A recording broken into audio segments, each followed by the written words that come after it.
Hello, everyone. It's Wednesday. Happy Wednesday. I hope that you're having an extraordinary day. And today we're going to continue our practice through navigating through the dynamics of life.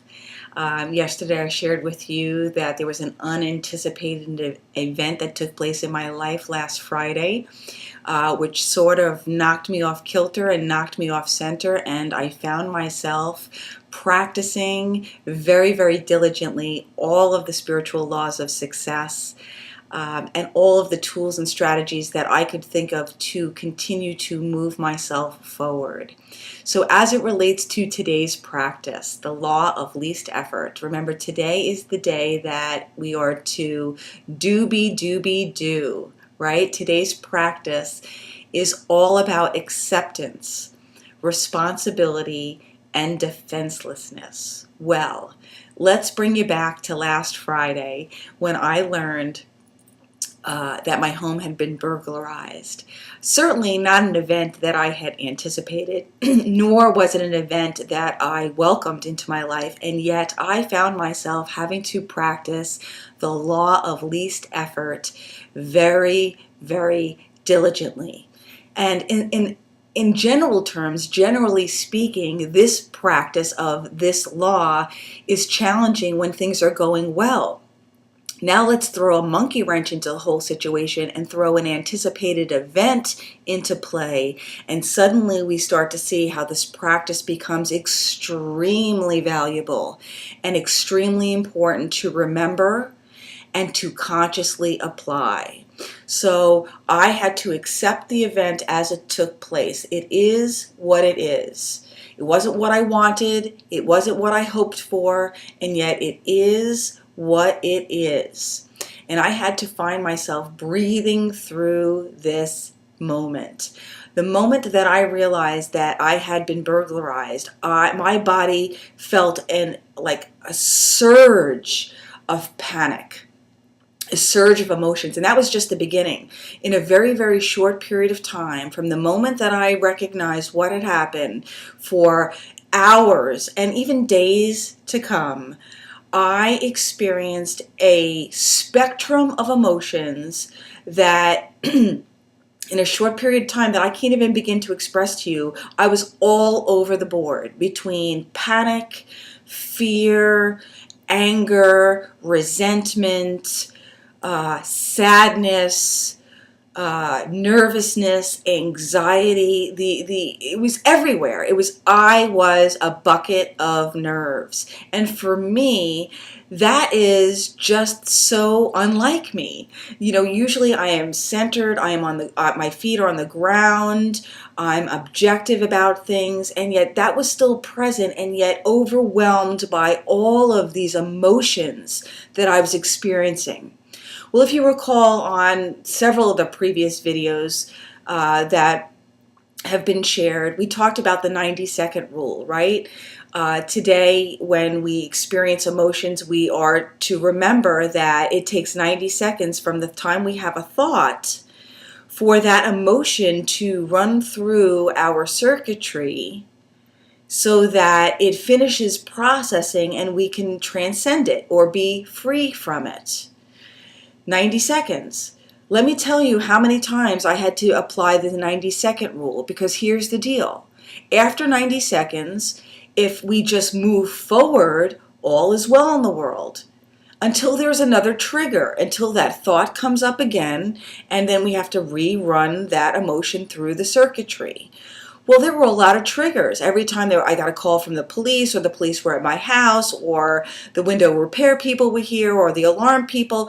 From the time the event took place until it was done, and when I say done, I mean a week later, done, processed, game over for me, I had to run and practice the 90-second rule. I can't even begin to tell you how many times. It just seemed like every time I heard a noise, an emotion was triggered.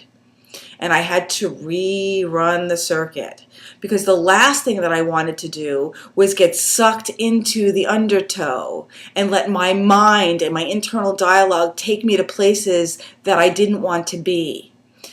This is difficult. This is a practice, and yet I am convinced the fact that I've had to do this so many times consciously, vigilantly, diligently, on purpose for days, that I have gotten really good at training myself to step back. I was pretty good at stepping back from situations prior to this event, and yet when something happens in our lives that completely knocks us off center because it's unusual and unexpected, that's when the pedal hits the metal. That's when we really have to put these practices into place and really look at them as blessings, because the repetitiveness and the conscious repetitiveness of me focusing on doing it, being consciously aware of, I'm going to allow this to pass through me and run through my circuitry as many times as I need to, so that I don't get caught into the undertow that will take me to places that I don't want to be and to places that will not serve me. The more that we have the opportunity to do that, the more automatic it becomes. Now, we know it takes 3 weeks to create a habit, and yet the repetitive nature of this practice that I had to apply over and over and over and over again from the time that I learned my home was burglarized for the entire week after, until I felt like I was more like myself. I feel like I have thoroughly conditioned myself to lean away from disturbance, lean away from turbulence, lean away from discomfort, accept the fact that it is the way that it is, and work on myself, my emotions, my centeredness, to keep me able to move through life rather than resist it. And that's what I kept thinking of as it relates to the law of least effort, as it relates specifically to this unanticipated event that I experienced. I have to also think that prior to this event taking place, I was thinking in my mind, boy, I really just need a good example so that I can practice this and share this with all of you, so that you know when something happens in your life what to do. I need to have some kind of example. I guess part of the lesson is here, be careful what you wish for. This wasn't exactly the example that I was hoping for, and yet it serves as a beautiful example as it relates to the law of least effort, because there are going to be many, many, many times in our life, today and for days to come, weeks to come, months to come, and years to come, that we will find ourselves emotionally charged or emotionally engaged or feeling resistance when things are not working out the way that we want them to work out. And that is when we have to call upon the practice of the law of least effort, so that we can allow these things, emotions and feelings, to pass through us free of resistance, accepting that they have to pass through us so that we can move forward as easily and as effortlessly as we possibly can. And that is what I needed to do over the past week. And I'm going to encourage you that when you experience a bump in the road, a disturbance, somebody says something, does something, something doesn't work out the way that you expected, something suddenly occurs in your life that completely knocks you off kilter, that's when I want you to be thinking about today's practice, regardless if it's Wednesday or not.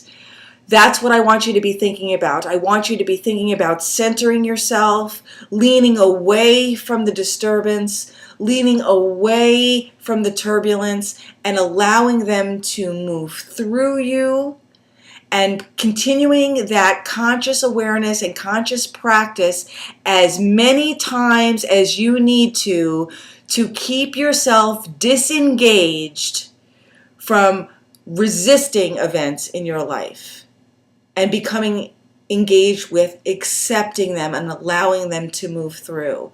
That's truly what today's practice is all about as it relates to the law of least effort. I hope that you have an absolutely outstanding day, and I look forward to checking in with you tomorrow. Make it an incredible day. Bye.